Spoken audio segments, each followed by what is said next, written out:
Good morning. Welcome to another edition of Shree's Sunday New York Times Read Along. My name is Neil Parekh. I'm the executive producer and occasional guest host. Today, joining us is Diane Cardwell, author of Rockaway, Surfing Headlong Into a New Life. She's a former reporter and editor for the New York Times and an inaugural writer of Portraits of Grief. We'll be talking about that later in the show. Portraits of Grief, of course, commemorated those lost in 9/11. Sri Srinivasan is our host. He's the Marshall Loeb Professor at the Stony Brook School of Journalism and co-founder of Digimentors, a digital and virtual events consultancy. I'm proud to have recently joined Digimentors as the Vice President of Events and Communications. We are live on Facebook, Twitter, LinkedIn, and YouTube. If you're watching on Facebook and Twitter in particular, make sure you click on the video itself so that you're watching our video as opposed to a share. And we want to welcome everyone watching on Diane's Facebook and Twitter as well. Thank you for joining us. And now we'll go to the Upper West Side cam off of Shree's balcony and check in with Shree. Shree, good morning. What are you looking at today? Looks like a beautiful day. Beautiful day here in New York. Hi, Neil. So excited to have Diane with us. We're looking from the Upper West Side into Midtown Manhattan and further down the World Trade Center. The Empire State Building is somewhere around there. And this side you see the Hudson River and New Jersey. I don't know if you can see it on the phone, but you can see a little bit of the moon right now, right there. And here's a quiet Labor Day weekend in Manhattan. In the distance is Central Park, and there you see it would have been a quiet day, but extra quiet because of the pandemic. We're actually doing much better in New York than we could have expected, considering where we were at Memorial Day. But here we are at Labor Day. For those of you watching from elsewhere in the world, this is a 3-day holiday in New York and the official end of summer. Jonathan Borstein is watching from the Village all the way in the distance. He's a wonderful supporter of this show and others. And there's Sudha Parekh, Neil's mom, watching from Hastings on Hudson. Hi, Mom. How are you? We have Laura Silverman watching from Philadelphia as well. Patricia Freudenberg watching on LinkedIn. She's in New York. And our friend Mark Oppenheim is watching from Wantagh as well, out on Long Island. We have Linda Lawrence watching also from Long Island. And closer to me here in Springfield, Virginia, is our good friend Pradnya Haldapur watching from Silver Spring, Maryland. Please make sure to share this live stream, whether you're watching on Facebook or LinkedIn or Twitter. Make sure you tag friends who might be interested. It's always a great show. We talk about the New York Times. We have interesting guests. And our guest, of course, is Diane Cardwell today, a former reporter and editor with the New York Times and author of a great book. It's a memoir, not just about surfing, but also about her experience with Superstorm Sandy from 2012. Shree, what I'd like to do before we get going is thank our production team and really give them a big shout out, because we wouldn't be able to do this without them. We have a full team that pulls this show together. Of course, Shree is the host and I'm the executive producer, but Paula Kiger is at Big Green Pen. Steve Taylor is at Steve DeReeve. Julia Weeks, you can follow her at Julia L. Weeks. And our good friend Carla Baranauckas is at Kabara. One of the things that we do with the New York Times Read Along, we've been doing this for years. Shree has been doing the show for 5 years, almost 5 years, and I've been producing for about 3 years. But the hallmark of our show is that we have people watching in Shree's Facebook page and LinkedIn to engage with the audience. Today we have folks watching in Diane's page as well, so we want to thank everyone for joining us there. Our team will be sharing links and providing context for folks, and really makes it a much richer experience. So again, Paula, Steve, Julia, and Carla, thank you again for all your support of the New York Times Read Along. And of course, Srinivasan is our host. Sri, we want to thank our sponsors as well. Do you want to please recognize Muckrack? Yes, hello to our friends at Muckrack for being such great sponsors of this show. We are in partnership in many things, but here you see Muckrack Academy, a course that we put together, a free fundamentals of social media course that anyone, anywhere in the world can take. More than 1,000 people have completed it, and you're seeing their happy faces and their certificates, including someone who printed out the digital certificate that co-founder of Muckrack, Greg Gallant, and I signed. So enroll today and you can learn the basics of social media. And it's just a great course, please. And it's free. That's the headline. It's a free course with a certificate that you can connect to your LinkedIn. Thank you, Sri. And I would like to take a moment, in addition to thanking Muckrack, we'd also like to thank Strategy Focus Group. Strategy Focus Group is a global team of human capital strategists committed to helping organizations solve people issues within your organization. They do that by working alongside you to solve your toughest problems and helping you capture your greatest opportunities. So we certainly would like to thank Muckrack and Strategy Focus Group for their support of the New York Times Read Along. If you'd like to learn more about their work, you can visit their websites using the links below, readalong.link/Muckrack or readalong.link/strategy focused group. If you're interested in being a sponsor, please contact Sri or myself. Sri's email is shri@shri.net, and my email is neil@neilparekh.org. We certainly would like to work with you and appreciate all the support we get from our sponsors.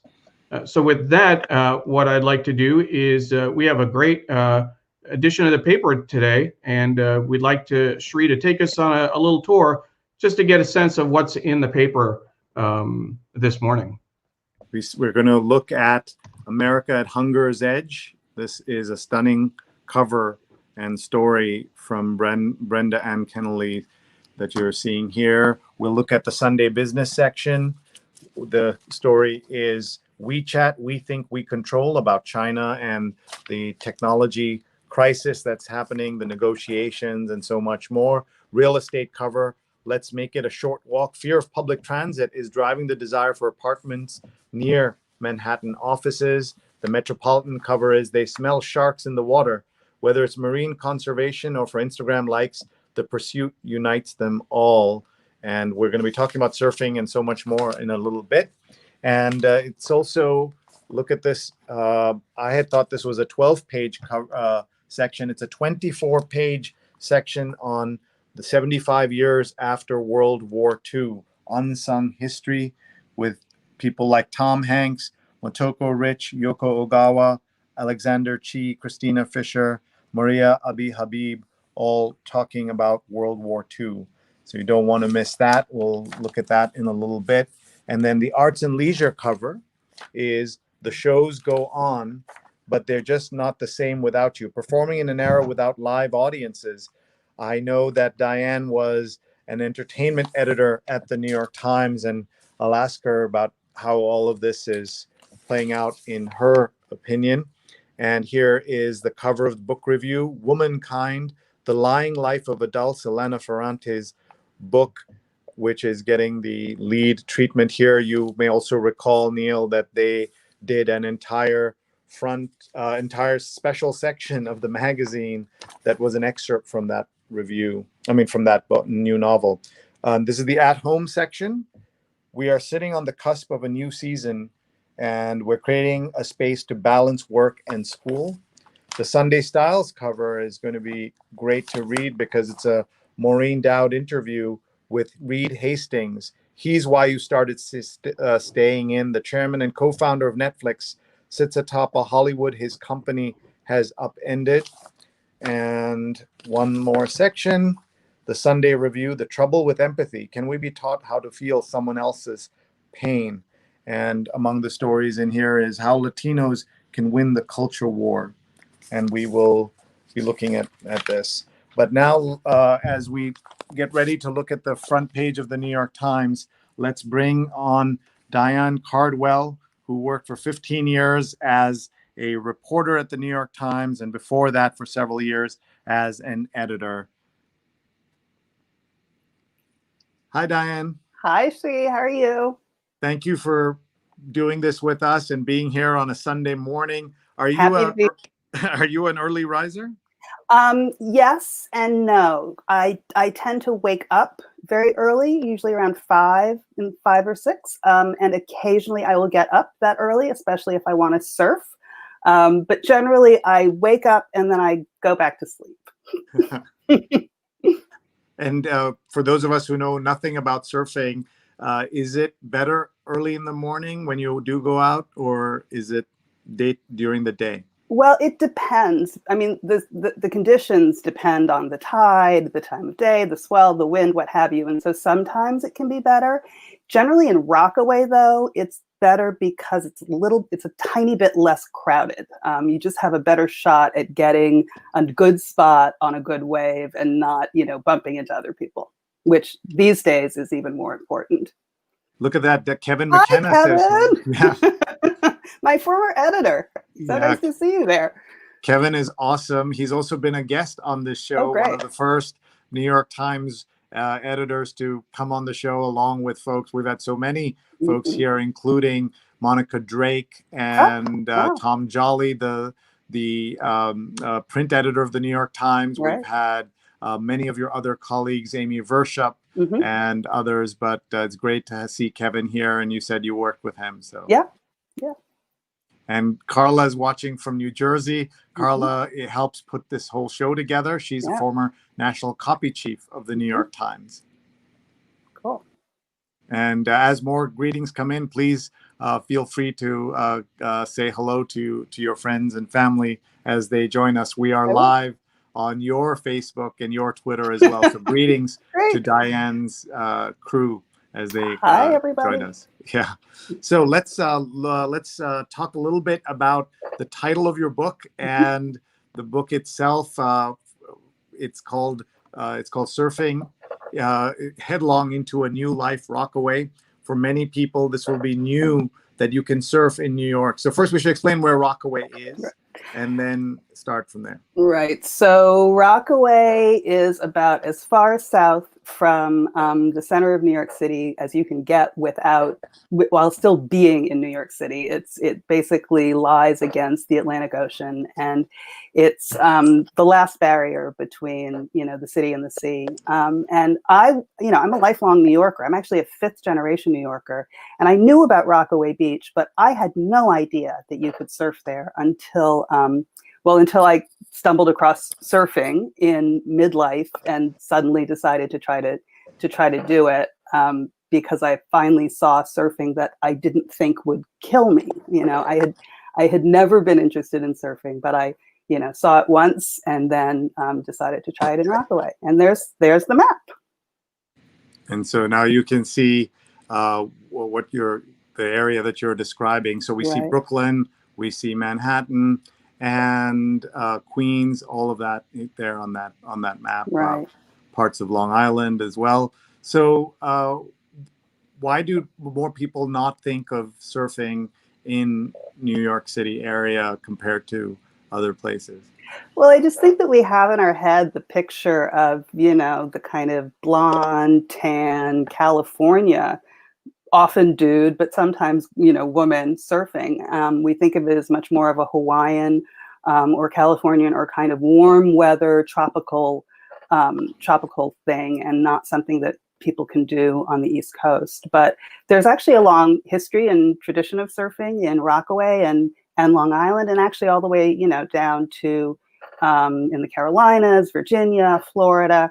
So there really is surfing in quite a number of places. But I think the other thing is people think, well, isn't it too cold? And the fact is that, wetsuit technology has gotten a lot better. And so I have surfed in the snow. You can, you put on the hood and some heavy gloves and you can actually be out in the ocean and be warm.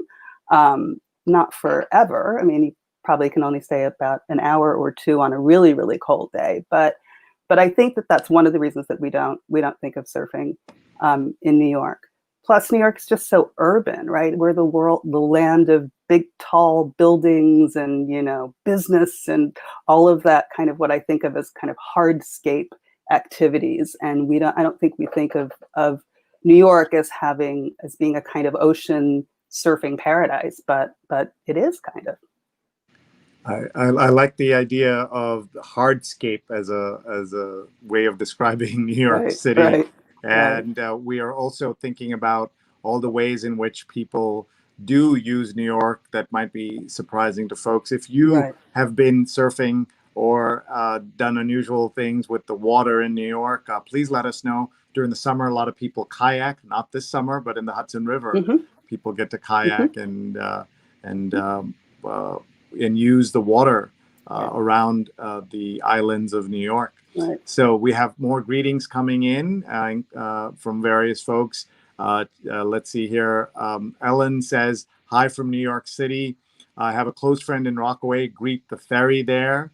And we will, let's see if anyone else is saying hello. Jonathan says, one of my school friends was a New York surfer, I think on the North Shore.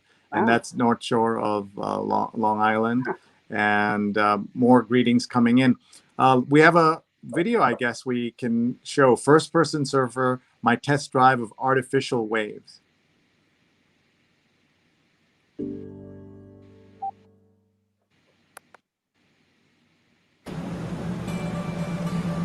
We're in Austin, Texas to surf.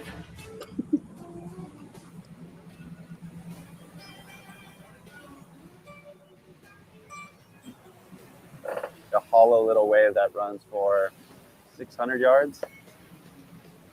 A long ride, a predictable shape.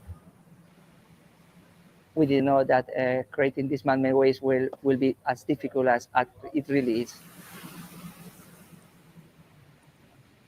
This is a wave garden facility, and we are doing the closest thing to a Waikiki wave, a wave that half break, half doesn't break, which is a very thin balance. And that was one of the most challenging things in the design of this lagoon. So anyway, you can see there's lots of ways in which people are always looking for surfing opportunities.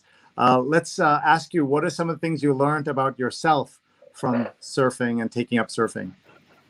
Let's see. Well, I learned that I was, I had grown up in a very kind of hyper achievement oriented household. And I grew up with this incredible fear of failure. And so I figured out that I had been avoiding doing a lot of things my entire life, been really letting that hold me back. And with surfing, I learned how to be kinder to myself and learned how to allow myself to fail, even in the most spectacular public way, to do something that I loved. And that was extremely liberating for me. So because I was and actually remain kind of a terrible surfer. It's not, I'm an anti-natural. And it was very challenging for me to, keep pursuing this thing that I was just terrible at. But it brought me so much joy that that I stuck with it and just kind of talked myself through the rough spots. But that's kind of the biggest lesson for me was just seeing how I could limit myself so much and sort of unlearning those kinds of lessons to pursue something that brought me great joy. And what can we learn in the book about you and New York and so much more?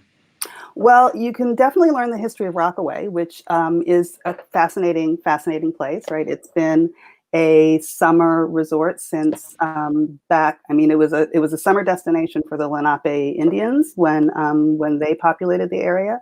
It was a grand resort town later, where Longfellow and Whitman and Astor's and Vanderbilts went. And also a place where there has been surfing for a long time. Duke Kahanamoku came and put on demonstrations in the waters of Rockaway Beach. So that's part of it. And the other thing is you can learn a lot about Hurricane Sandy and kind of how it developed. I kind of traced the actual trajectory of the storm and what it was like to live through it, the destruction, and then the rebuilding. And the subhead is Surfing Headlong Into a New Life. Yes. What was that new life? So the new life was one that's focused more on joy and like building community and being part of a community than necessarily kind of being in the rat race and chasing after, a big house and, I don't know, material things. So that's the new life. But I would like to point out, since we are on the New York Times read-along, that that subhead was the headline of an essay that I wrote for the New York Times. So that was a New York Times headline that became the subtitle for the book. Very cool. We have friends of yours joining us, including Barbara McAndrew. Hi, Says, Barbara. so happy to see and hear you, Diane. The book is fantastic and it was a great read and learning experience. Oh, thank you. Thank you. And Carla is quoting you for folks who may not have seen this yet. With surfing, I learned how to allow myself to fail, but it brought me so much joy. I just talked myself through the rough spots. So I like that as well. Nice. And Marilyn Zafert is here. She said she just had to join when she saw it was about Rockaway. Yay. And I call her the Queen of Staten Island. Ah, very nice.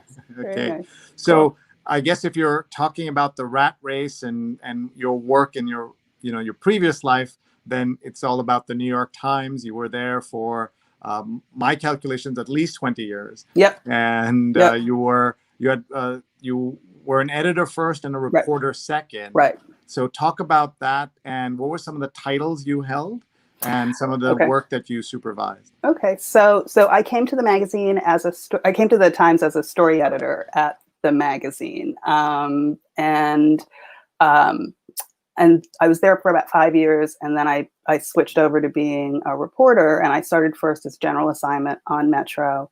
When I was at the magazine, I was sort of the arts and entertainment person, so I oversaw we did a lot of special issues, theme issues, and so I did special issues on movies, on television, and also just, entertainment features, lots of profiles, and so forth. But it was funny. So one of the things that's interesting about my transition to being a reporter is that it was almost like prologue in a way, or prelude to the surfing journey, because I had been an editor for years, but even before coming to the Times, I had an established career as an editor. And I decided, I'm going to give all that up and start over, because I felt very strongly that I wanted to be a writer, and I wanted to be the person who was out there in the world, meeting people and learning about things and writing my own stories rather than kind of midwifing other people's. And so, but to make that transition, I was basically working with lots of people who were younger than I was and who were far more experienced, who were better at the job, who knew what they were doing. And I was kind of, low man on the totem pole, but also just, I felt like, I was flailing around. I didn't really know how to do the job as well as I had done my other job. And that was tough, to kind of give up the stature that I had worked so hard for, and then to try something else. But, obviously I stuck with it I think I was a reporter for 17 years. So I loved it and it worked out, but it was pretty rough going, those first couple of years. Dr. Lippy Roy is with us. She's watching. She says, I moved to New York City 4 years ago, August 31st, 2016. Visiting Rockaway is on my long to-do list. Yay! And she's been a guest on this show. Oh, nice. And is doing amazing work at NBC and MSNBC, explaining COVID and so much more. And says Cardwell's room would score a 10 out of 10 on Rate My Room, the Room Rater. Thank you, Anne. Tells people, that shows people's backgrounds. Mine would just be super busy. Marilyn says, I spent my youth on the Rockaway beaches. Nice. So that sounds great. If you have pictures, Marilyn, of you surfing, to send them our way. And she says, let me know and I'll join you next time you're out there, Diane, so you could connect with her. Yeah. And Carla says, when I first met Diane on the Metro desk, I was a copy editor. I thought she was an excellent reporter and writer, and B, super cool. That's well, thank you, Carla. Great compliment from Carla. Yeah. And so let's see, what are we looking at here? So that's the picture that ran in the Vogue, an article that I wrote after Sandy. That's the community garden right behind my house. Some of my friends, I think, were like, and that is on vacation in why was I going to say Jamaica? Puerto Rico. And that's Puerto Rico as well. I'm a huge fan of Puerto Rico. We go there several times, and we really? would have been there now if it weren't for everything that's happening. And this is the article that ran in Vogue, and those are two very different photographs there. Yes. So the surfing one, actually, a friend of mine, Josh Gosfield, took, and then obviously the second one is of the rubble on a block away from my house after Sandy. I mean, I think it's just piles of soggy drywall that people had pulled out of their houses. What a traumatic period for New York. Yeah. And we're going to get to the paper in just a second, but what did you learn covering the trauma of 9/11 that helped you cover and understand and recover from the trauma of Sandy? I think partly that it does get better, right? That even in the midst of incredible trauma and difficulty, that the pain, the immediate pain, will ease at some point, and also that people can give you that. Basically, you can draw strength and succor from people around you, and that was something that we saw during 9/11 with people really banding together, helping each other out, trying to comfort each other, and the same thing happened after Sandy. And here we're looking at a New York Magazine report about the portraits of grief. Right. So lots of people, it's almost 20 years ago now. Right. Tell us about the portraits of grief, how you got involved. You were one of the original writers of Portraits of Grief. Yeah, so I was one of the first, I think there were 5 of us on the original team. And I can't remember which day it was, but I was in the newsroom, and Christine Kay, who was an editor, sort of pulled me into the team, and they're just like, I need you for this. And it was an idea that I believe Janie Scott had been one of the driving forces behind it, but she and Christine essentially came up with this idea that we would do, because there wouldn't be any official lists of the dead, the kind that you would normally run after this kind of an event, for a long time, that some of the names wouldn't be known. In the early days, they were missing. And we sort of, we jumped off of the flyers. People were putting up flyers of their loved ones who were missing, who had been at the World Trade Center or were taught to be at the World Trade Center. And so the idea was they collected the flyers and basically gave them to us, and we called the numbers. And the idea was not to do an obituary, because remember, these people at first were missing. And so the idea was to try to show a snapshot of a life interrupted. And so that became our kind of mission. And it was ultimately very rewarding work, but it was very, very difficult work, because you're kind of like, you're in it too. I mean, I was very lucky in that I didn't lose anyone, but you are, in the midst, you're experiencing this trauma and this crisis, and you're reporting. So you're experiencing it, but you're trying to distance yourself enough to be, sensitive to the person who has actually lost someone. But also listening with an ear toward, okay, where's that one detail that I'm going to use to show what a vibrant, wonderful, or whatever person this was. And so it was a very, very tricky and obviously very fraught time. But one thing that I always kept in mind is like, no matter how hard this is for you, it's like it's so much harder to live it than to write it.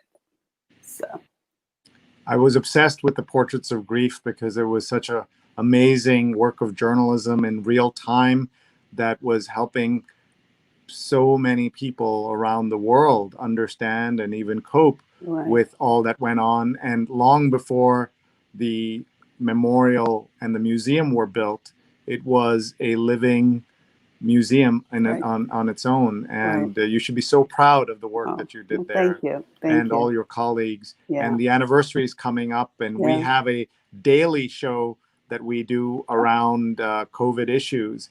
And we haven't decided what we're doing yet on September 11th, but I'm going to see if we can at least spend some of the time looking at those Portraits of Grief, because in part, those numbers, even though they were smaller, obviously 3,000 versus the 180,000 that have died, I think there are some parallels in the way the Times has covered some of the people we have lost. And obviously you're doing a much smaller section and a smaller snapshot of the people that have died. But you remember that stunning front page with the 100,000 milestone when that was passed. They had 1,000 names, and each of them had one phrase very similar to the phrase that's been used as a kind of slug on with the Portraits of Grief, like 3 words, 2 words. And they were so memorable and so haunting in a way. And here we are, the 20th anniversary coming up, is 19th anniversary this year. Can you believe that, by the way, that how all the things that have happened since? No, it's amazing to me, actually.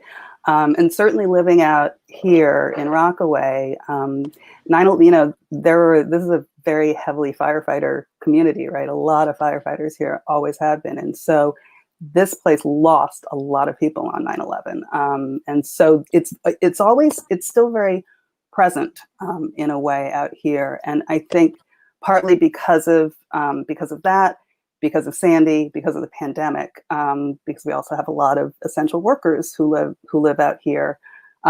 It's been a topic of conversation lately, just remembering that day. Marilyn says the local communities like Rockaway took such a hit on 9/11. Rockaway sustained so much damage during Sandy too. Scrappy New Yorkers do come back. And we have a LinkedIn user who says, great interview and uplifting. Linda says, seeing those notices posted was emotionally devastating. And Patricia says, 9/11 victims are forever in my heart.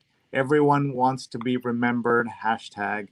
And it's still so emotional after all these years. It's absolutely. Amazing. Macron says the 9/11 World Trade Center damage assessment, AIA New York Task Force member, but I'm also remembering the firefighters and surrounding buildings also got damaged. Again, at Sandy, these buildings, several basements were filled like cans of Coke because of all that water that came in. The AIA, I believe, is the American Institute of Architects, the New York chapter, which I presume the most important chapter of the AIA must be New York if you're into architecture and all the amazing, and then the fights overall. All this has happened since then, right? The super skinny, tall buildings in Midtown that I showed you when we looked out the window. All of that has happened since, and it's to think that 20 years means sort of like between 1970, Richard Nixon, and 1990. The end of the senior George Bush era, to think that that's how much time almost has passed is pretty amazing to think about. And one last comment before we get to today's paper. We've not even started yet with the read along. Linda says, was thinking of 9/11 last night when I got my first pizza takeout since COVID. Got it from the local pizza place that finally got power after 9/11. The only warm food after 10 days. I cried over last night's pizza. Linda, that's beautiful. Thank you for posting that and sharing that with us. Really moving. And that's what these restaurants mean to us, right? They're it's not just food, it's memories. It's a chance to support our local communities. Let's get your everyone has a restaurant story after COVID. Have you been out yet? Have you what kind of restaurant goer are you, or takeout only? Have you sat down? We have not gone out yet. We've gone to pick up takeout, and we've done delivery. We've been doing that the whole time, and basically partly because it's nice to have a break from cooking, but also because we really do want to support our local restaurants, and they figured out very quickly how to handle it. So. But yeah, we have pretty much been on lockdown in this house. We have been quarantining. We don't really, I've done a few kind of masked, socially distanced hangouts with friends in the community garden, but not very many, and not with more than one friend at a time. So we figure we're a little older. We're probably compromised in some way. So we're just trying to be super careful. And have you been surfing yet? Yes, that I have been doing. It took me a while to feel okay about going into the water. There just wasn't very good guidance in the early days about the virus's ability to survive in salt water. But I feel pretty okay about it. I just try to stay away from other people, and again, try to go only when it's not crowded. And it really is I mean, the truth is, if you're surfing the way you should be surfing, which is not being on top of one another, you should be socially distanced anyway. So it's kind of the perfect sport for our troubled times. Folks, if you're just joining us, we're having a fabulous conversation, which has already been called Uplifting, with Diane Cardwell, former New York Times editor and reporter, more than 20 years. And she has a terrific book called Rockaway, Surfing into a New Life, and she's our guest today. We're now ready to start the reading of the Times. I don't think we've ever gone this long without actually looking at the paper properly. So I blame you, Diane. I'm sorry. Yeah, it's totally your fault. Let's take a look at the front page and try to understand what's going on. First, a comment, if you would, about seeing this array of papers here in the magazine. What does that mean to you? And after all these years after you left, and after predictions of the end of newspapers? Mm-hmm. Well, I love newspapers, and I love the Sunday Times. I love seeing it spread out that way. I don't think I have a big enough surface to spread it out myself that way. But I grew up with the Sunday Times. Well, my father read the Times every day, and then as a family, we kind of read the Sunday Times. My mother and I would look at the real estate together. I would often page through the magazine. I liked the food columns. When Sunday Styles started, I was always going for that sort of first. So it just says weekend home couch cat paper, right? It just feels kind of delicious. I love that. So let's take a look at some of the news. And as I read out the headlines or comment, feel free to jump in if you're moved to say anything. If you're not, you can just catch your breath. Campaign funds tapped to cover Trump legal fees, more than $50 million, expenses for the Russia inquiry, and efforts to silence critics. These are the kinds of headlines that a single headline like this would have meant months of coverage of a previous president. Now, we won't even remember this on Monday. Spy versus spy in rush to gain a vaccine edge. Echoes of space races. Contest heats up. And here's a more of a feature story. When the fight came to the Leavenworth Cafe, a furor in Omaha over Facebook posts and biscuits and gravy. The Leavenworth Cafe, which first opened in 1979, closed its doors in June. And this is about protesters tried to block park workers from washing away the names of Black people who had been killed in July. Black Lives Matters protesters. One thing that I wanted to ask you about, to see the word Black with a B cap like that, what does that feel like? It's still sort of surprising to me because I'm just not used to seeing it in the New York Times that way. It's a relatively recent development, but honestly, I'm sort of agnostic on cap B, lowercase b. I mean, I sort of understand it, but it isn't I mean, I refer to myself as Black. I prefer that term. It's how I grew up. That term feels more comfortable to me than African American for a number of reasons. But I'm happy with all of them. So I think, you know, I don't know. I don't really have a dog in that race. Thank you. Time off for parenting angers childless in the tech industry. So this is an unusual story about Facebook and Twitter and other places where all the new policies after COVID has been to help people who are parents. And so the childless are saying, what about us? A new phase of America's pandemic, college towns as hotspots. This was so predictable. And here we're seeing multiple places where colleges have had to shut down. I saw a stunning headline that said 1,000 people are sick at one college and they have to leave home on Monday. They have to leave for home on Monday. So those people all go home to their sometimes older parents or parents or grandparents.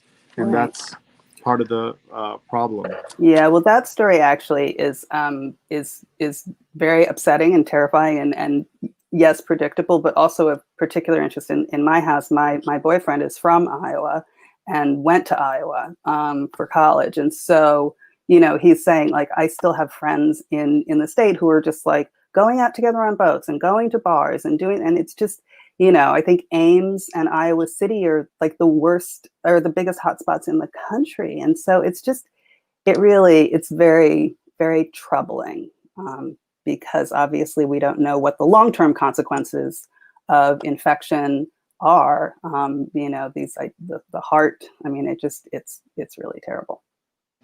And here we're looking at, on this day in history, on 1960 today, the headline was 178-pound crown is taken by Clay, Cassius Clay, the 18-year-old. Wow, 18 years old. Wow, Light he was heavyweight. still Cassius Clay. Yeah, from Kentucky, soundly whipped his Polish opponent, Ziggy Piotrowski, earning him Olympic gold in Rome.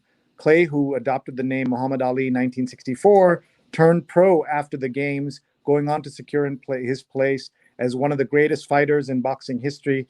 I know he would be upset to see that one of the greatest. After all, he said, "I am the greatest."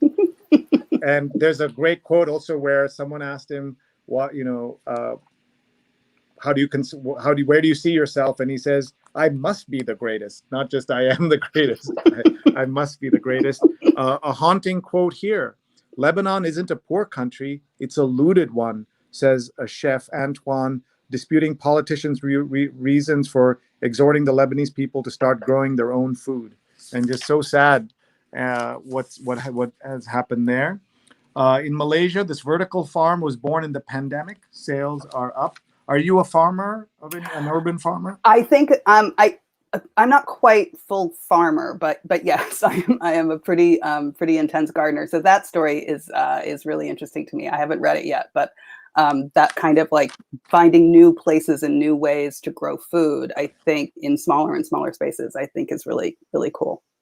I love looking at ads in the New York Times. Here's a 2-page ad by Netflix. And it says, this is more than just a line. Along this line sits something special, something with the power to bring us all together. And it's along this line that all of our stories live. And as you journey from beginning to end, you'll see we're only one story away. Laura says, "Piece about Ali reminded me the Olympics should have been going on now." And that's so sad that the Olympics have been postponed. But which would have had surfing for the first time.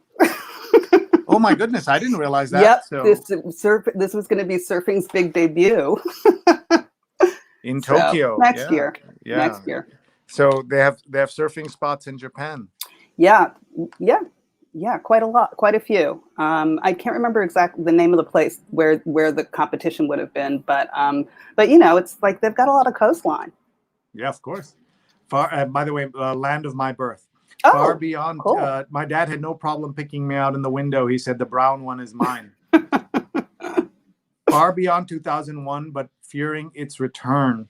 And this is a story out of Kabul. A Mexican mayor's balancing act between pandemic and precedent. and president.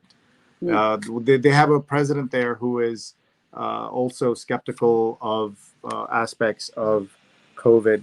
A scientist is the first woman and first Jew to lead the Capitol. Wow, I had no idea. What an interesting story. And let's see if I can find her name. The mayor, Claudia Sheinbaum of Mexico City. Yeah, if you gave people a list of towns and had to guess where the mayor's name was Claudia Sheinbaum, Mexico City wouldn't be the first place. This face has faced scars that only made me jump higher. So this is an Olay ad. 4-page Olay ad. This is a lot of money, isn't it? Yeah.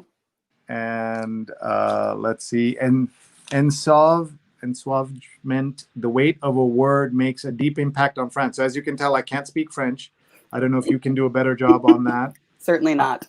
Yeah, so I don't know what it is necessary to stop this word of a certain part of society. There are no savages in France. So I guess it's about something to do with race, as it always is in religion in France. UN warns famine risk has escalated amid virus, and likely gas blast kills 16 at Bangladesh mosque.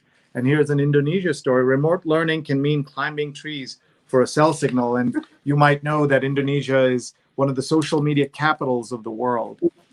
Lebanon, a hungry country, returns to family farms to feed itself.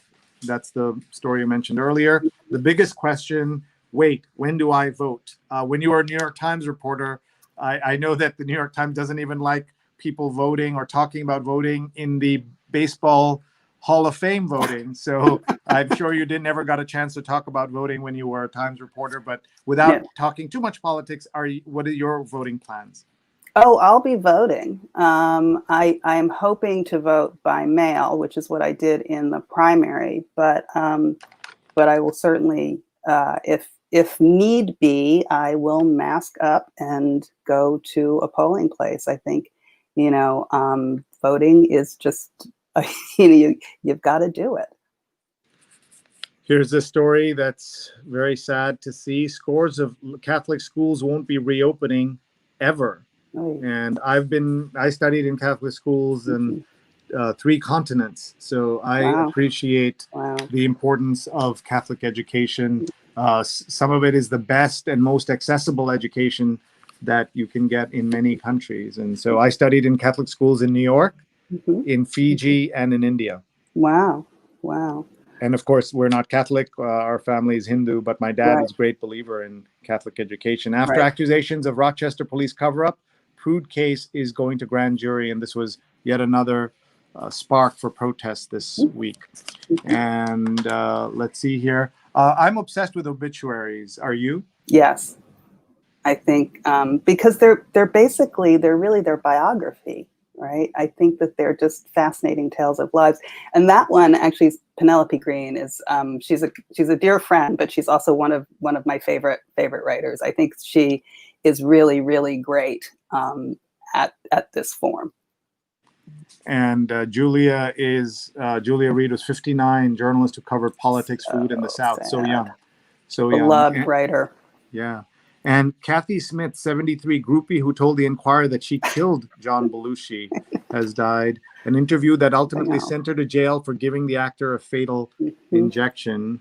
And I need to go back and read this and try to understand. I remember I was 12 years old when I'm 50 next month. So I was 12 years old when he died. I remember I was, son of an immigrant family. I was new to New York, and so we weren't allowed to stay up late to watch Saturday Night Live. And this was before YouTube clips, but I certainly knew who he was, and had seen a little bit of him. Yeah. And to hear, I remember his death being something that we talked a lot about at school, and the celebrity death. Well, Saturday Night Live was a huge part of my growing up because that was the show that felt like ours. It was like my generation's, and if we were at a party, the party would stop, everybody would go watch the show. I would stay up late and watch it. So when he died, that was really a big blow. You didn't need to sneak watch it. I didn't. My parents actually let me watch it, because if I was home, they didn't have a problem with me staying up on a Saturday night because I didn't have school the next day. Nice. Tough comeback against a tiny, deadly rival for universities like Cal. Restarting athletic programs is a complex, high-stakes challenge. And there's obviously the story that we're looking at in sports is connected directly to the story about college towns reopening. We're also looking now at the Kentucky Derby. And there was a fascinating aspect to this that I only saw in the sports section yesterday about how Black folks used to have a much bigger and more important role in the world of horse racing, especially the Kentucky Derby. The very first Kentucky Derby was won by a Black jockey and trained by a Black man in 1875. The Black man who trained the first winner, the first horse that won, was a man born into slavery. And then over the years, Black folks were sent away from from the kind of front office part of and the athletes part of the sport, and made to do much more manual labor. I mean, they always were, but and there were protests about that. So the Black Lives Matter movement has come there. And I'd like you to reflect, if you can, for a second, to get a serious for a moment here, just to ask you to reflect on the changes that have come in so many parts of society because of the killing of George Floyd, things that would have taken many more years to be, and it's not just about the letter B, but it is part of that story in so many aspects of our lives. Your thoughts? Right. Well, I certainly think that the attention that's being focused, and the fact that people really do seem to be saying, okay, this is time. We have to actually change. We can't just march and hold candles. We have to actually change things. And that's very heartening to see. And I think part of it is, we have a generation of young leaders out there. It's like a whole new group of people who have been galvanized and mobilized and organized. And I just think that's very, very heartening. I mean, it's too bad that this still keeps happening, right? We keep seeing these kinds of attacks, but I do feel like some real change may be coming. But we're already seeing, aren't we, Diane, the backlash to some of the positive things that are happening, and that's a problem. I just saw a headline cross our computer which said that Kamala Harris has rebuked the both Barr and Trump for saying systemic racism doesn't exist. Mm-hmm. What are your comments on that? You have obviously lived you've had an amazing career and opportunities here in the U.S. But how do you think about systemic racism? Well, I think it's clear that it exists. Just because not everyone is necessarily hemmed in and victimized by it doesn't mean that it isn't embedded in all sorts of institutions. I've been very lucky in my upbringing and also where I've lived and where I've worked, the kinds of environments that I've been in. But you shouldn't have to be lucky just to get a fair shake, and that I think is the thing that that's where the systemic racism comes in. And we are, folks, you're watching a conversation with Diane Cardwell, author, writer, former New York Times editor, and reporter. Thank you all for being here. Thank you for supporting the show by watching. Please tag and share this with your friends. They can watch now or later. And with so many great comments coming in, Laura says, hey Diane, so wonderful to see you this morning. I remember watching Saturday Night Live with you at parties. Oh my God. Yep, this is a friend from high school. Still thinking about Rockaway. Great job. Thank you. We have so many other comments coming in. Let's take a look. Marilyn says, great show today. And people are referring to Saturday Night Live and what it meant to them. I saw a comment from our friend Sunny Slaughter, who has been a guest on this show multiple times. This is, yes, I had a horse and my Nana thought the Derby was very important. And she also talked about what SNL meant to her which is so important, gave us life and laughter. Yeah. Yes, And it did. and it was really at a time of three television channels, something special. John Belushi was an amazing, truly amazing comic, says Mark Lee. SNL was definitely part of our culture, and you're seeing that. So great to see all of these comments coming in. And thank you, Diane, for being here. We've got about another half hour with you. Very happy to be here. Yeah, and I'm going to let you pick which section you'd like to go to. I'm going to offer up arts and leisure since you were an editor in a previous edition, avatar of this. I don't think it was called arts and leisure always, but you pick where you'd like to go. I would actually like to go to the Sharks in Metropolitan. Yes. And the Metropolitan section isn't available even if you're a home subscriber outside of New York, I believe. Right. It's only sold or only given to the subscribers here. So it's fun to see this section. So they smell sharks in the water. So tell us about the story. What is this? I haven't read it. No, because I don't think that I got Metropolitan in my section. So I'm guessing though that this is about people who are hunting sharks, but not for not to kill them necessarily. One hopes, because they think they're it's a shark tagging program. Yeah. So you capture the shark and then you tag it for biology's sake. Right. And that's good. Right. So we also, you can a lot of us you can follow the sharks. A lot of the ones who are tagged, some of them have social media accounts, and there are services that have maps that show you where the sharks have pinged. So you can have a sense of whether you're going to, whether you're likely or not likely to have an encounter if you go out into the water. Very cool to hear about that, and very scary. I mean, surfing sounds hard enough without having to worry about sharks. These are not man-hunting sharks, I presume. Right. And here is a story about the U.S. Open. Tell us about your experiences at the Open. Well, I've only been to the Open a couple times. And once when I actually, as a teenager, my sister got me a job working for the USTA, sort of collating things. And so I got to hang out at the Open and actually see a couple matches. But that was a very, very long time ago. So I generally watch on television. I tend to follow the women. Obviously, Serena Williams is someone that I like to follow. Naomi Osaka. These women they're just amazing athletes, and they're just incredible to watch play. So that's what I'll be looking for. Hi, Pam. Pam says, great to hear your voice. Beautiful as ever. Thank you. This was, I'm sure, Barbara.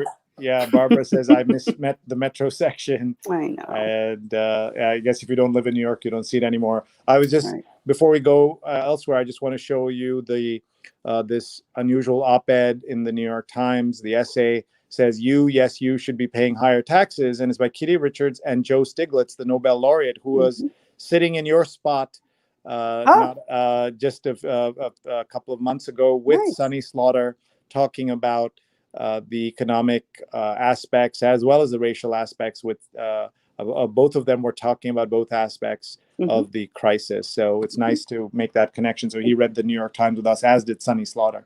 All right, where would you like to go next? How about arts and leisure? All right, so tell us about your time.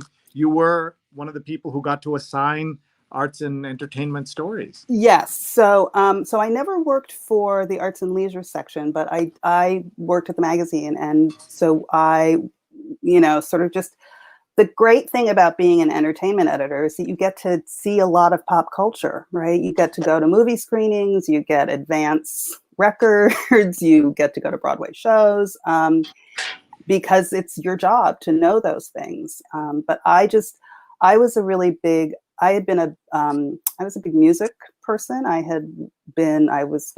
co-founded Vibe magazine, and I used to do little record reviews for Rolling Stone. And so music really was my big thing, hip hop especially.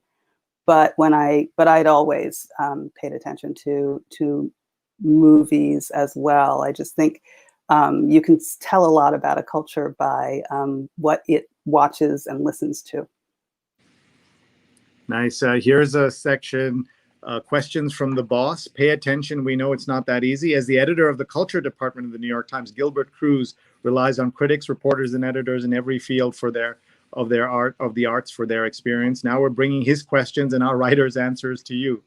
Currently on his mind, how to enjoy streaming theater, which he posed to Jesse Green, the co-chief theater critic. So this is more of the Times, which it didn't do when you were there, revealing kind of the backstage action and what's going on. Yes, that was something that we assiduously did not do, right? It's like all sorts of story ideas would get shot down because it's like, that's too self-referential. That's too much about us. And so, but now that's like a whole subject area, which I think is great to have. It allows people to have more of a relationship with the people who are making their news. Here we're seeing Lamorne Morris, who was terrific in New Girl, and he's got a new Hulu series, Woke, which debuts on Wednesday.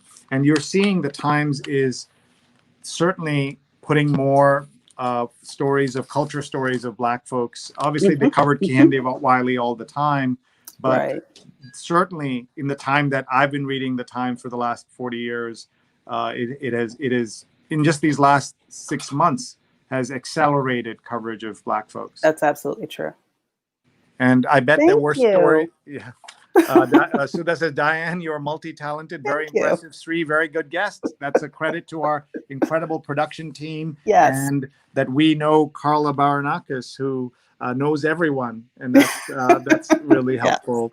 There's a Mulan for all seasons is the headline here. Is she a novice or a skilled fighter? Does she end up as a bride or does she kill herself? This is about the big Disney live action version. And there's some controversy because the actress said something in favor of China during the Hong Kong democracy movement. And so people are talking about boycotts and things like that.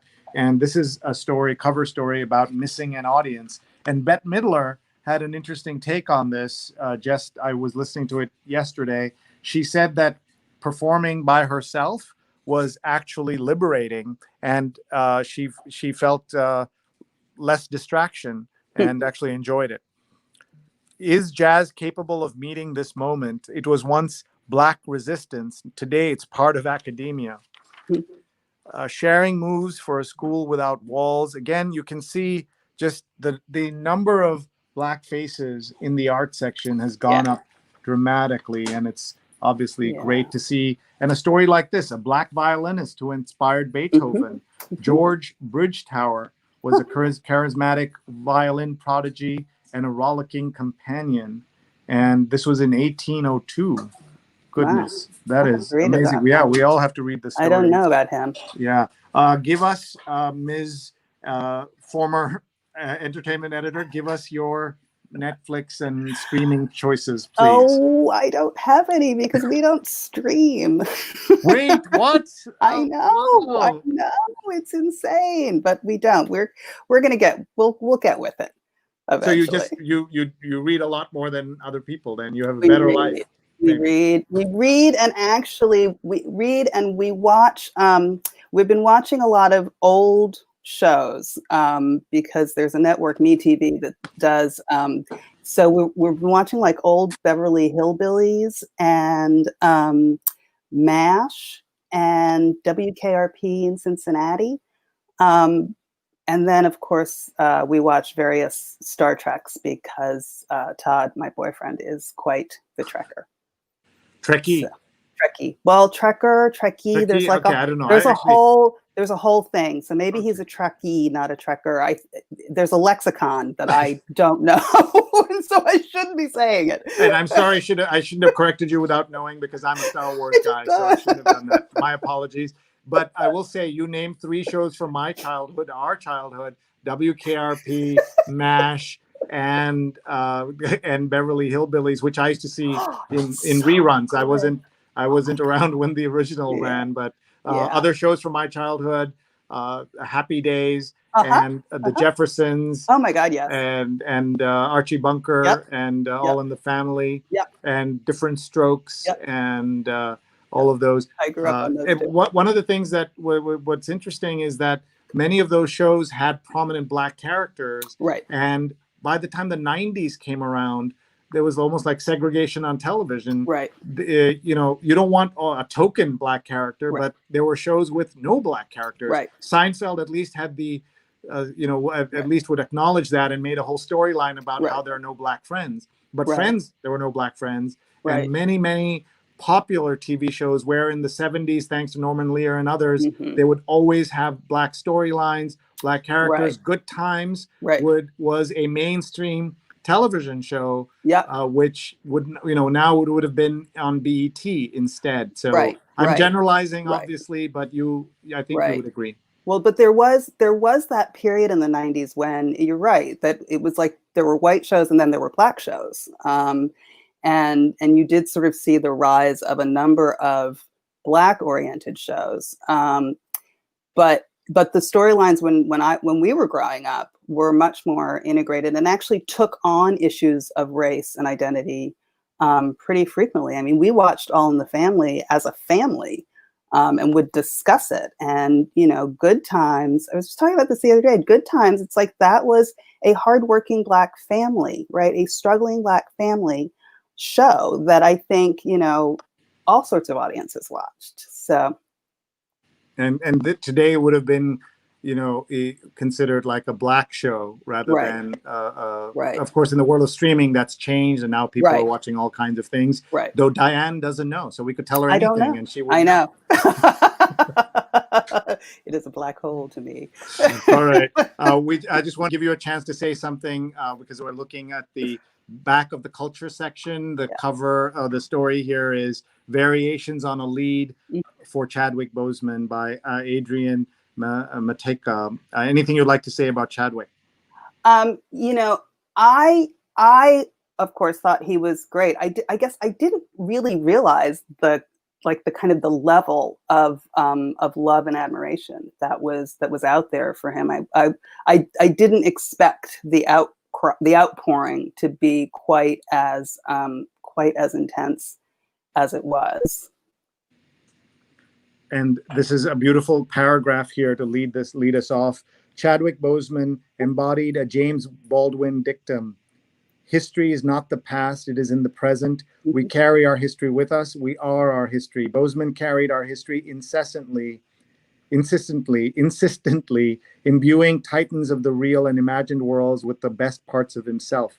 He recognized that they too make metaphors out of history, even as it is being rewritten with every breath. He understood how exhausting it is to be made accountable minute by minute, how small almost all of us become inside that kind of accounting. Beautiful writing, Adrian Mateka. I'm not familiar with that name. That's quite beautiful. Beautiful. And look at the play it's gotten, a full page and laid out like this, and really nice. So that's worth looking at. All right, where do you want to go next?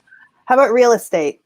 Real estate. All right. Real estate. Let's make it a short walk. This is a different kind of story that normally it's about how people are leaving New York. So this is about people looking to be closer to their offices. If they'll, I guess everyone's counting on going back to their office at some point. And here's a photo illustration of coronavirus. Normally the Times is very careful to explain that it's a photo illustration. I guess here they're giving us some, they know that we won't think it's not a photo illustration, but normally they're very careful about this in case somebody thinks this is a real traffic sign in New York. It's a great, I like the graphic though. Demand is outrageous. Since the pandemic began, Northerners have surged into parts of Florida ready to buy. And this is about Boca and lots of things always going on in real estate. People love reading this. Finding sanctuary in a modernist man cave. On the site of a meth house, the founder of a real estate and design company builds an unconventional home with a dark vibe. And their country home is for the bird watching. Were you ever surprised how people would talk to reporters about things that maybe they shouldn't which Yes. might feel like they're showing off or Yes. things like that, that you're Yes. surprised what people will tell a New York Times reporter. Yes, very much so. Surprised and grateful to some extent, right? Because you actually because they are actually sharing something that is real. But yeah, I would often think in interviews, well, one, I would read stories and think, why did you tell them that? But when I was interviewing people, and they were telling me something that I was like, I don't know if you want to be telling me that. I tried to be careful with that kind of information, right? And only kind of publish it if it was really germane and important. But I think that what happens sometimes is that people get comfortable and they forget that it's not that you're not on the same side, but it's that your interests aren't necessarily perfectly aligned. And so I think they forget that like a reporter is thinking about these things maybe differently than you mean them.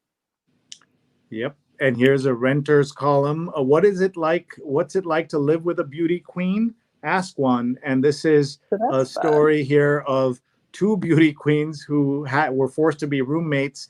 Zozibini Tunzi is the reigning Miss South Africa, who beat out the reigning Miss USA, Chesley Christ, and as Miss Universe. And so then they're forced to be roommates together. So that's kind of interesting. And this is the book that Miss Christ is reading on her. There's a tiara and the new Jim Crow. And the new Jim Crow. And I'd like to wake up and it says it's embarrassing that she keeps the tiara there, but I like to wake up and look at it, she said.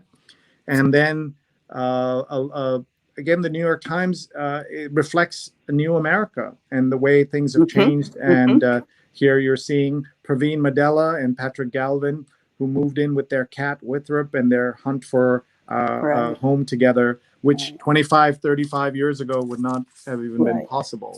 And that's what's also great. So whenever people tell me how great the old days were, I point out that they were not always so great. Right. Okay, we have about 15, 20 minutes left with you. What would you like to go? Should we maybe take a look at this photo essay in the magazine? Yes, which I haven't read and looked at every picture yet, but it just seems like such an incredibly powerful package.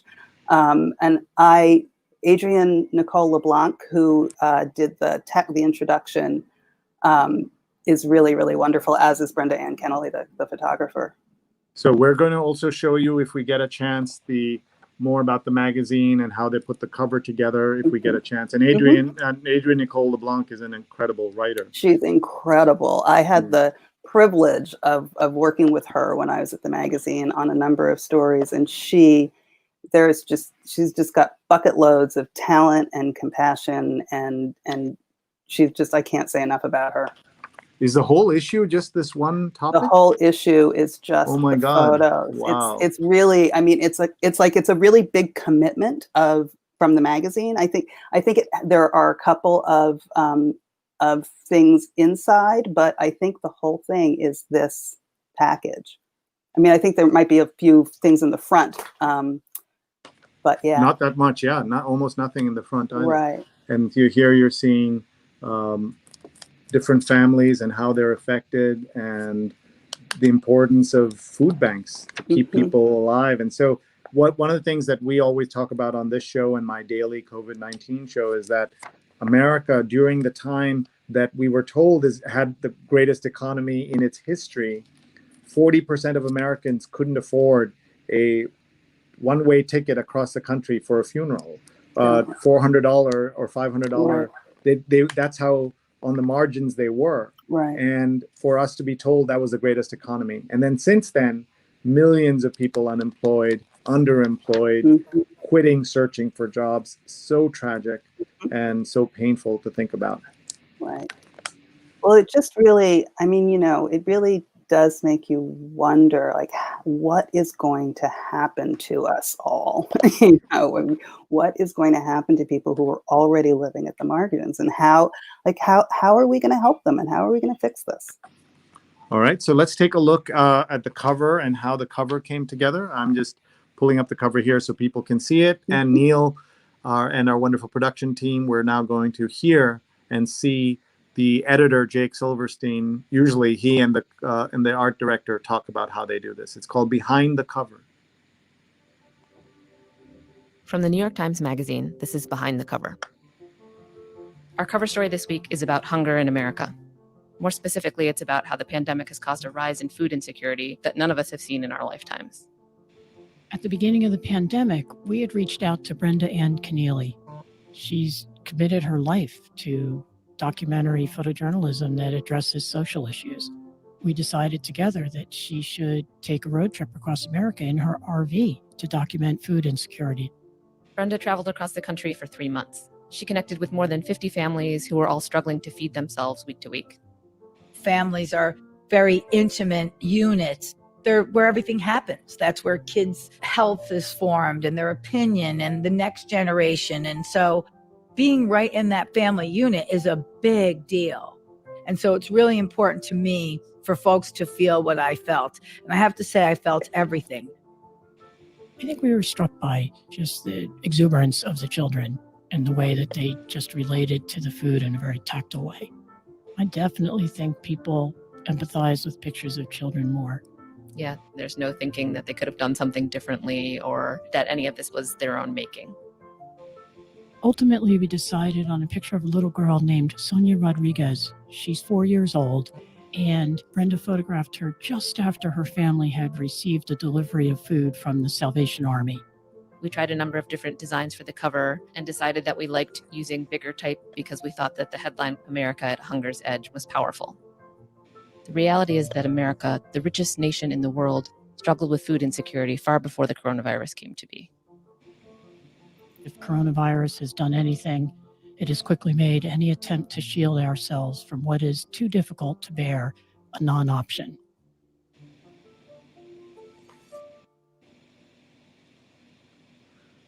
Wow. Wow, powerful stuff.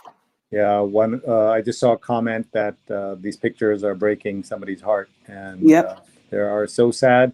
And you also see how unhealthy the food that they do have Right. is, right? You could tell so few pictures of fresh fruit, Right. fresh vegetables, Right. so much processed meat, Right. and just so sad that and this is the economy that's being praised now by the Right. president, that we're roaring back, and Right. it's all going to be fantastic.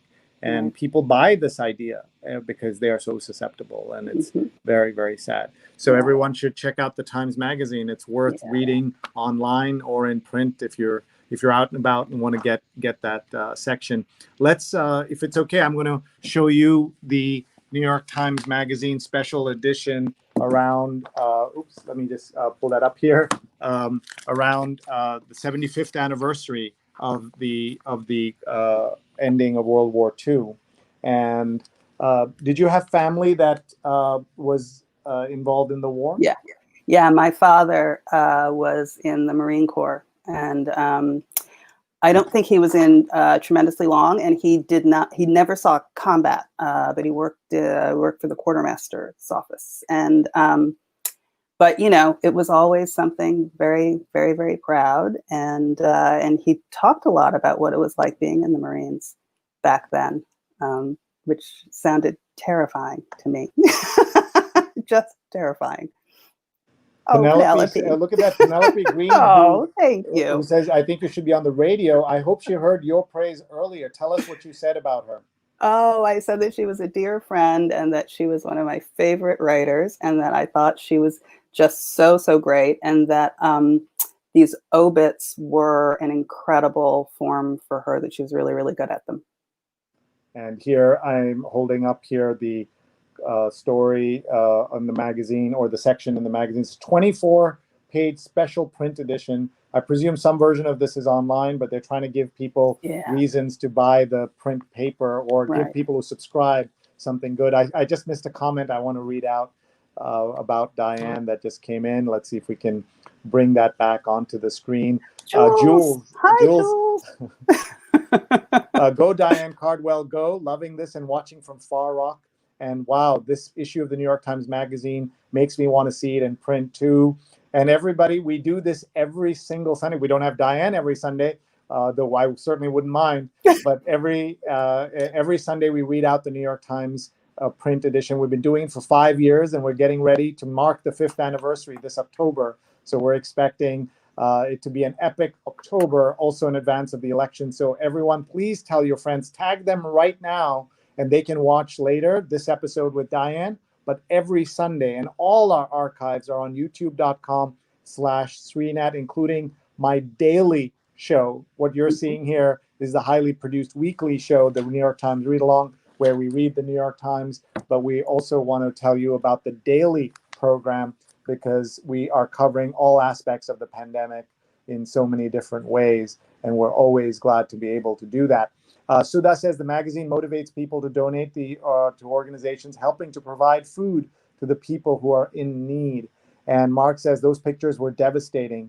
So many people live in food deserts, and absolutely true. Right. Seeing the mapping of the tour was amazingly inspiring and heartwarming to know the mission is possible. And to do that for 3 months, living out of our RV, going into people's homes during the pandemic when we're also afraid. Linda says there's a fixture of my Sunday mornings. Thanks so much for the read along. A big shout out to our team that makes it possible. Neil, some people may have missed the beginning. Let's show our team here again. Look at these incredible folks who've been working on this from anywhere from 3 years to a year now.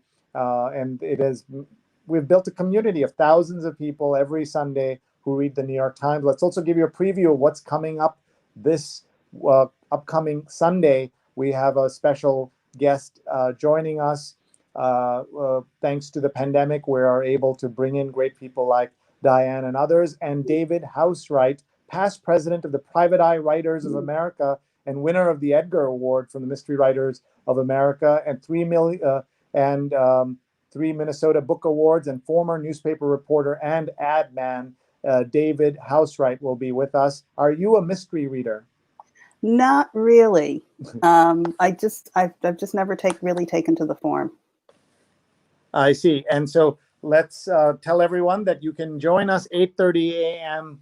on Sunday next week to read this particular New York Times read along with us. And I just show you the back of the New York Times special section on World War II, 75 years. And this is, we're looking at, they not only became comrades, we became not only comrades, not only brothers, we became each other's witnesses. And this is about the relocation center, the internment camp in Arizona, September 1945.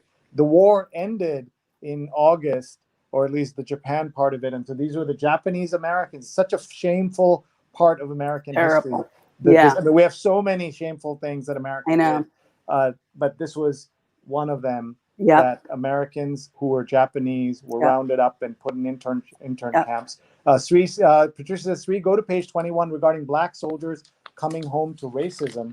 And that's another story here. 2-page, look at this. Wow. It says, for Black troops, returning home to the U.S. meant returning to racism. And they're learning about the GI Bill of Rights. African-American veterans back from the war soon realized that being treated as equals was still a matter society hadn't resolved. And this was the home front section. So 24 incredible pages that you'll want to take a look at. Yes, definitely. So in our few minutes left, I thought we could look at the Sunday Style section. So this is the guy who runs something called Netflix. I know you're not familiar with it. I looked at that and I thought, I really want to read that, because then I will know all there is to know. And by the way, it is interesting that for those of you who missed it, we're just joking around that Diane doesn't stream. Diane and her boyfriend don't stream, so they read a lot more than the rest of us. And some of us stream multiple, not just Netflix, multiple platforms, and it's quite embarrassing. You can do that? But it is interesting that he's not as famous as other tech titans and founders, and so he's getting the star treatment here.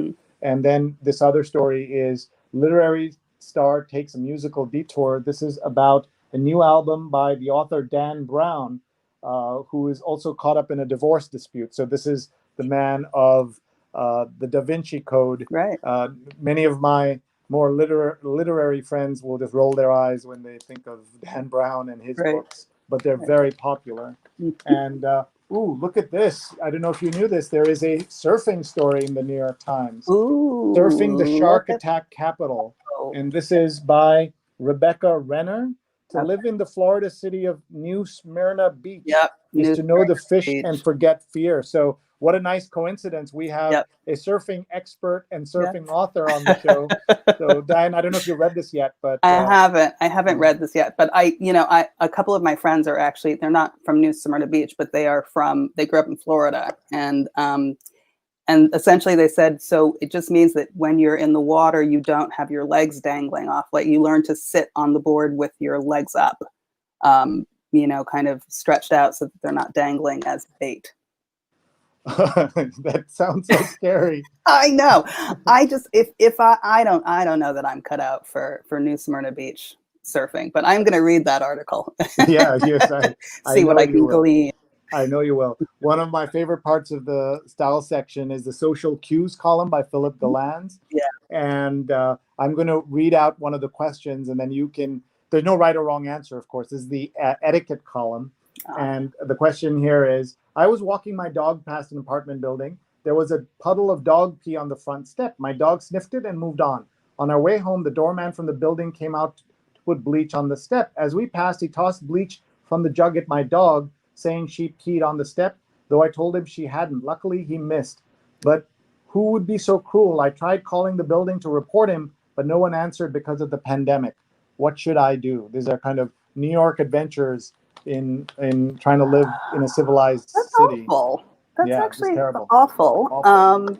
Because even if the dog had done that, you don't throw bleach at a dog because they did something, right? Because they don't really know.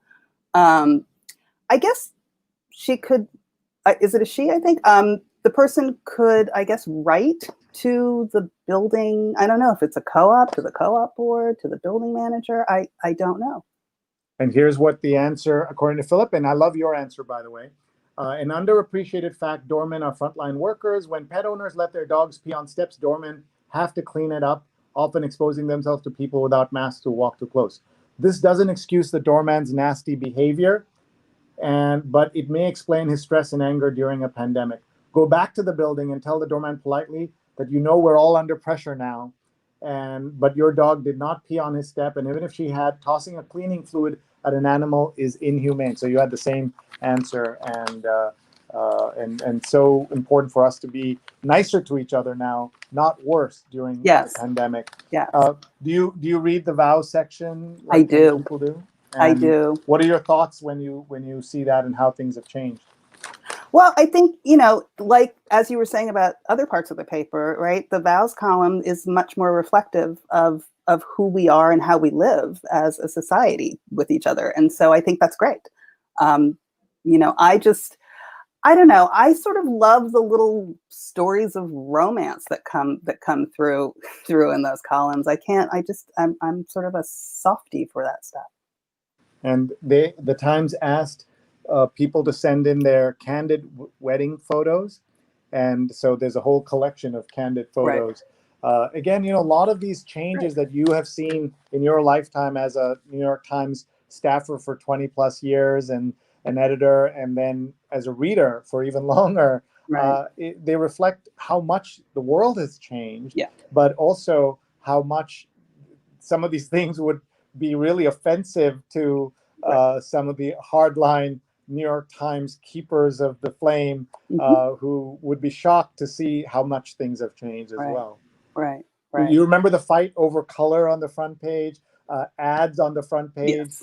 Everyone was so upset. Now, that's life, right? That's progress. That's the way it goes, right? No, everything that is just, what is it? The only constant is change. So let's look at the book review and talk about what are you reading now? And because you have, an extra 50 hours a week that the rest of us don't have. Yes. So I've been dipping into a book called Why We Swim by Bonnie Of course. Sweet, which was, I believe, very nicely reviewed in the book review. So that's Wait, is it a metaphor or is it actually about swimming? No, it's actually about swimming. It is, she grew up as a swimmer. She and her brother, I think, both swam. Her parents, I guess, met at a swimming pool somewhere. So swimming has always been part of her life. So it's a little bit personal, her own tales, but it's also just talking about, kind of meditations, essay almost on different aspects of swimming. So, who gets to swim, right? So like basically racism in public pools. But also like what happens to the body when we swim. And I think she interviews a long distance swimmer and talks about that. So it's sort of meditative and contemplative, but it's also scientific and a little bit of memoir too. And she's a very nice writer. Where you went to college, did they have a swimming test? A swimming test? No. Yeah, at Columbia they do. That's one of the things in undergrad, not for grad school. You have to pass a swimming test in order to graduate. You can take all the time you want. You can take 4 years to do that one lap, but they force people to do that. Talk for a minute about the misunderstandings people have about Black people in swimming. Oh, there's just this idea that we can't swim. It's just like, I don't know exactly where it comes from. But there has always been this idea that Black people just can't swim, which couldn't be further from the truth. But I think what often happens, you see this out here in Rockaway, is that in underserved communities of color, people often don't have access to swimming, and so they don't learn to swim, and that is, frankly, a tragedy that needs to be righted. A friend of mine, you were saying you were born in Japan. A friend of mine who's Japanese said that in Japan everybody learns to swim, and partly because it's an island nation. So I think that's where we need to be putting our efforts, right? The Times did that big story about all the people who drowned in Rockaway. I mean, kids grow up steps from the ocean and don't learn to swim and then drown. And I think that that's an avoidable tragedy. I have to remember what exactly the Columbia history is, but it's something to do with a donor whose children or child died. And so they gave some money and forced this on. And I think it's over. Good. Yeah, I think so too. Sins of Our Fathers, an author's racist ancestor, illuminates uncomfortable truths about America. Life of a Klansman, A Family History in White Supremacy by Edward Ball, reviewed by Walter Isaacson. Edward Ball. Yeah. And The Hate You Give, a portrait of a white nationalist movement through 3 very different women. Sisters in Hate, American Women on the Front Lines of White Nationalism by Seward Darby, reviewed by Susan Newman. Let's see. Galaxies Far, Far Away, a planetary scientist and astrophysicist described the challenges of working in male-dominated fields. And James Glick, the former New York Times writer, was a magazine writer for many years, wasn't he? He reviews The End of Everything, Astrophysically Speaking, by Katie Mack. And again, I'm seeing more topics that are focused on multicultural America, more books about women, by women, reviewed by women, all of that than the Times used to do. Yeah. Here's 50 Words for Rain by Asha Lamy. This book will give you 50 reasons to cancel your day. So I'm not sure what that is. Memorial Drive, a daughter's memoir by Natasha Threatway. Her legacy, a prize-winning poet, evokes her childhood and confronts her mother's murder. Do Geese See God? Heather McHugh's poems embrace wordplay in the service of philosophical inquiry. They all sound so good. Yeah. Most of my book reading comes from reading the book review, unfortunately. Yes. Well, I'm lucky that my boyfriend is a very big book reader, and he has taken to, he reads to me while I cook. And so he reads right now, I should say that's the other book that I'm reading, although I'm having it read to me, is by Jay Hoberman, The Dream Wife, which is, I believe, the 3rd in a series of books that he's done, essentially telling the political history of America through the movies.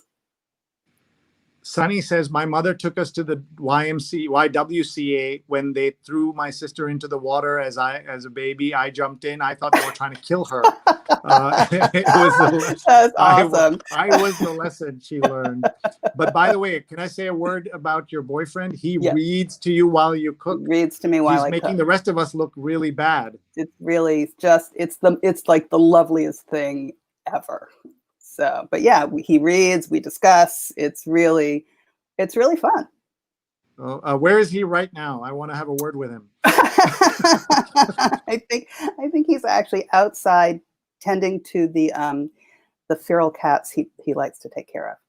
Wow, what a great guy. He is. Okay, just very quickly looking at the bestsellers. Let us know if you've read any of these or know any of these. Royal by Danielle Steele, Where the Crawdads Sing by Delia Owens, 102 weeks on the bestseller list. The Jackal by J.R. Ward, The Vanishing Half by Britt Bennett, The Guest List by Lucy Foley. On the nonfiction, Untamed by Glennon Doyle, the activist and public speaker, describes her journey to finding her inner voice. Live Free or Die by Sean Hannity, Eye Roll. Caste by Isabel Wilkerson, which I'm dying to read. Yeah, me too. The Pulitzer Prize winning journalist examines aspects of caste systems and reveals a rigid hierarchy in America today. Just Mercy by Brian Stevenson, and Too Much and Never Enough by Mary L. Trump. And by the way, speaking of books, on Monday's daily COVID-19 show, we'll have Janine Guerrero on the show. She is the author of a new book called Hate Monger, about Stephen Miller, Donald Trump, and white supremacy. So 9 p.m. Eastern on Monday night, folks. Please join us. And with that, let's bring Diane back and start to wrap up here. She's given us an incredible read-along already today. So thank you. Thank you so much. What's your Sunday like? Any surfing in the near future? Not today. I pretty much hide on weekends, especially holiday weekends, because it's just too crowded. But I'll surf on Tuesday. I'll get back out on Tuesday. But today is a day of working in the garden and reading the paper, and that's about it. Well, it sounds lovely. Yeah. And I'm so grateful to you. I know we all are, that you were able to join us and be with us. We learned so much, and we really enjoyed it. And this is I did too. The word of the read along, and ask some of your friends to watch and also join us. We love looking for suggestions for the New York Times read along, the daily COVID show. Mm-hmm. And so with that, we'll let you go. We have some more promotions and thank yous and things to do. Thank you. Your day. All right. Thank you so much. This was great. Bye. Thanks so much. Bye. Take care. And wasn't she amazing, folks? That was Diane Cardwell with us, the author and the former New York Times and New York Times reporter and editor for more than 20 years. And she did a great job today with us. We're so grateful. And we want to tell you about some upcoming shows and things that you need to know about. Tonight at 9 p.m. Eastern is our Sunday Positivity Show. And we have Diana Rohini Levine with us. She is the Chief Communications Officer of San Mateo County Health Department. And it's also our 6-month anniversary of the show, 6-month anniversary, 180 straight days. We've not missed a single day, thanks to my amazing producers of that show, Rose Horowitz and Vandana Menon. 9 p.m. Eastern. We try to be positive in the midst of all this terrible stuff. So please join us tonight at 9 p.m. Eastern. And then next Sunday, 8:30 a.m. Eastern is the New York Times Read Along. We have another fabulous guest with us, David Housewright, past president of the Private Eye Writers of America and winner of the Edgar Award from Mystery Writers of America, and is a former newspaper reporter and ad man. So please join us for that. I want to have Neil come back so we can thank our sponsors, thank our wonderful team one more time. And so thank you all for watching. And here's Neil. Neil, amazing show. The EP gets a lot of the credit for putting together a show like that. You're also the director backstage, pushing all the buttons and working and coordinating with that incredible team. Absolutely. And I want to reemphasize, we said it earlier, we do have an incredible team helping to put this together. Paula Green, Steve Taylor, Julia Weeks, and Carla Baranauckas. We had some comments earlier. I want to get back to the last time when we showed the team, we had a number of people offer some compliments about the team, and we just couldn't get to them. So I do want to make sure to show that on the screen as we scroll back up. It was our friend Sunny Slaughter, among others. Grateful for Shri and the A-Team. We'll just set this up a little bit better. Linda Lawrence, Fab Team, and Terry Ann Thompson saying hello. From Las Vegas, yeah. Janine saying, love my Sundays with the New York Times read along. Of course, my mom as well saying congratulations. But we also, I specifically want to call out one comment, if I can find it. Not finding it at the moment. It was while you're looking, I just want to show you Ron Thomas, who is one of our sponsors. We'll be thanking him in just a minute. Called it the A-Team, and Diana says, "Great team, A-Team." So thank you. And Diana is our guest at 9 p.m. She's in California, and that means she's been up well before 7 a.m. She watches us at 5:30 a.m. California time, and we're just so grateful to her, and we're excited to have her on the show tonight. And Jules said, breaking news about Diane. Well done, production team. And that's the one that I was looking for, because I wanted to specifically call out our friend Carla Baranauckas, who not only has put us in touch with some great guests, including Diane, but this is one of the first times we really made an effort to share breaking news during the show in terms of quotes from our guests. The one that really got our attention was the fact that Diane doesn't stream her entertainment. So we were able to put that on screen in real time, along with some of her other quotes. So again, and that's as former entertainment editor of the New York Times Magazine, where she got to assign a lot of entertainment stories back in the day. And so there's a whole new world. But we learned that she reads and she gets read to by her boyfriend. And I know we should make sure our two wives do not hear that, because it'll just look even worse than we are already, spending our Sundays away from the family, doing this show, doing She's on Call, which we'll tell you about in just a second, and the New York Times, and then the daily COVID show as well on Sundays. So I protect myself against things like that, Shri, by using headphones.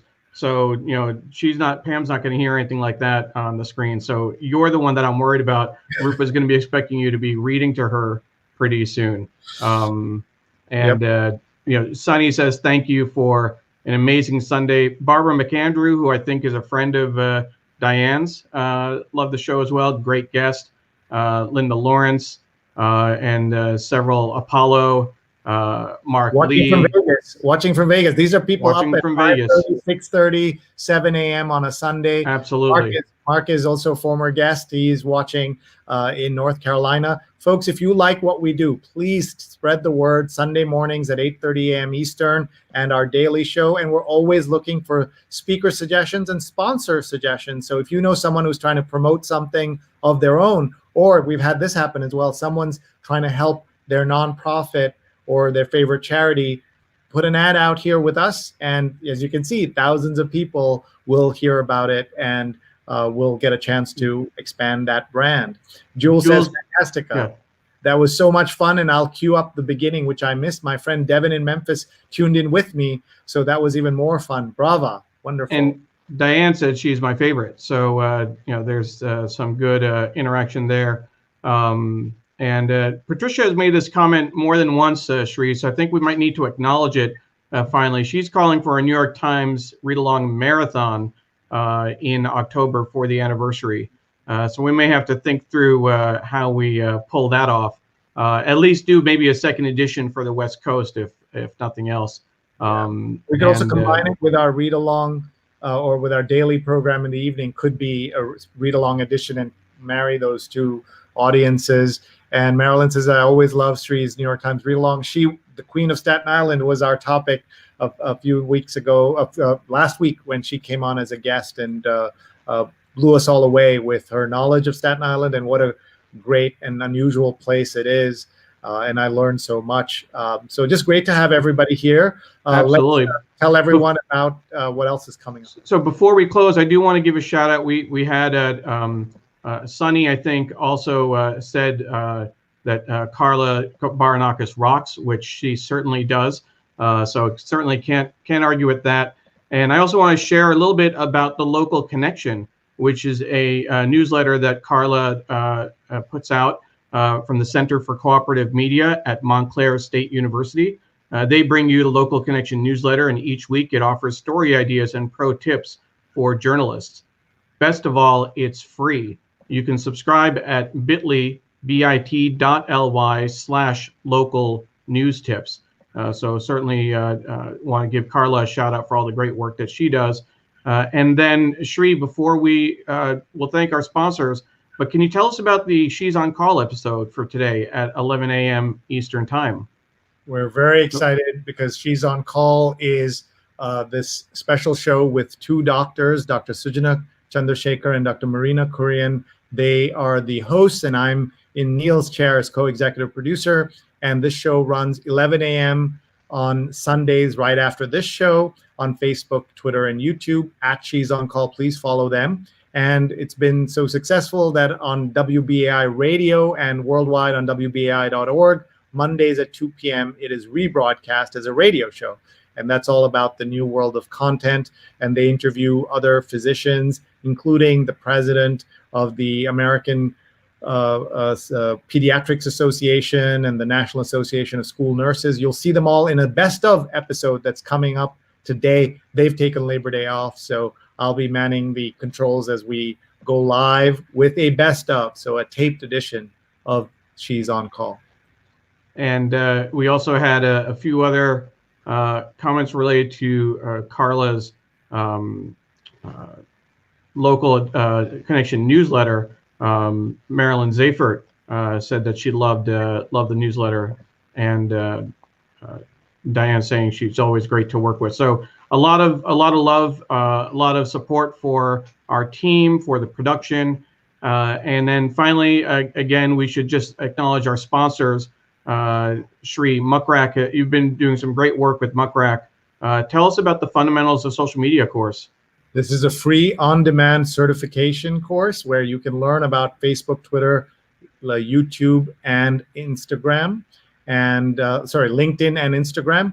And it's free. More than 4,000 people have taken the course, and you can enroll today. And it's about 2 hours of work that you can do in 2 days, 2 hours, 2 months. You can take as much time. It's kind of Netflix style. Netflix style. And then we also want to acknowledge, in addition to Muckrack, we also have Strategy Focus Group as a sponsor. As we mentioned Ron Thomas earlier, Strategy Focus Group is a global team of human capital strategists committed to helping organizations solve people issues within your organization. They do that by working alongside you to solve your toughest problems and helping you capture your greatest opportunities. Thank you again to Muckrack and Strategy Focus Group for your support of the New York Times Read Along. You can learn more about both of those projects, the Muckrack course and Strategy Focus Group, by going to their websites. Use these links, readalong.link/Muckrack and readalong.link/Strategy Focus Group to learn more. With that, Shri, we have several comments that have come in, but we'll be bringing this to a close. I think that folks definitely want to see that outside view again. And sunbathing here. Getting a little sun, I see, Shri. That's great. That's great. New Jersey and the Hudson River, very quiet. On any other Labor Day weekend, would have been full of little boats. They may still come, but they're not here yet. And over there, you see Midtown Manhattan, and we'll just show you quiet Manhattan. Look at that. Very few people, very few. And this is after, Neil, you know that New York has done better and has done so much better. So people are still being careful, and we urge everybody to be careful out there. Sunny says, I bragged about Muckrack, and some of my friends have taken the course. Thank you, Sunny. You're such a great supporter of all our online shenanigans. And Marilyn says, I'll require all my students this semester to take the course. Thank you. We want as many people to take it as possible. It is free after all. And I know it's helpful to so many people. With that, let's say goodbye. Diane jumped into Facebook to leave the comment. Thanks to Shri and the team for such a great experience. So thank you, Diane, for joining us. Mark Lee, more love for the course, Sri, Mark Lee, and Patricia Freudenberg, and our friend Apollo as well. So we're certainly grateful for all of their support. So thank you, everyone. We will see you next week. Again, our guest will be David Housewright, the mystery writer, and we are looking forward to a great show. Thank you, everyone. Have a good weekend. Bye-bye.